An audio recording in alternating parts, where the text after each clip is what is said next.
భారత క్రికెట్ చరిత్రలో మహేంద్ర సింగ్ ధోని ఒక ప్రత్యేక అధ్యాయం. భారత క్రికెట్లో ఎంతోమంది లెజెండ్లు ఉన్న ఆయన స్థానం ప్రత్యేకం.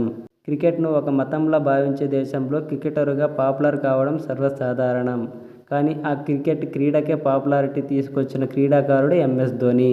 వికెట్ కీపర్గా, బ్యాట్స్మెన్గా, జట్టు కెప్టెన్గా ఎంఎస్ ధోని సాధించిన రికార్డును భవిష్యత్తులో ఇంకొకరు తిరిగి రాయొచ్చేమో కానీ తనలాంటి దూకుడైన క్రికెట్ జీనియస్ను తిరిగి పొందటం అసాధ్యం. ఎక్కడో రాంచీలో ఓ మారుమూల ప్రాంతం నుంచి వచ్చి భారత క్రికెట్ తలరాతను మార్చిన ఈ జార్ఖండ్ డైనమైట్ తనకు ఎంతో ఇష్టమైన ఫుట్బాల్ క్రీడను వదిలి ఆల్ టైమ్ బెస్ట్ క్రికెటర్గా ఎదగడం వెనుక ఉన్న అన్టోల్డ్ స్టోరీని ఈ వీడియోలో తెలుసుకుందాం. వీడియో స్టార్ట్ చేయబోయే ముందు ఇలాంటి మరెన్నో వీడియోస్ కోసం ఇప్పుడే మా ఛానల్ని సబ్స్క్రైబ్ చేసుకొని ఈ వీడియోకి లైక్ చేయండి. మీరు లైక్ చేయడం వలన ఈ వీడియో ఇంకొంతమందికి రికమెండ్ అవుతుంది. ధోని ప్రారంభ జీవితం.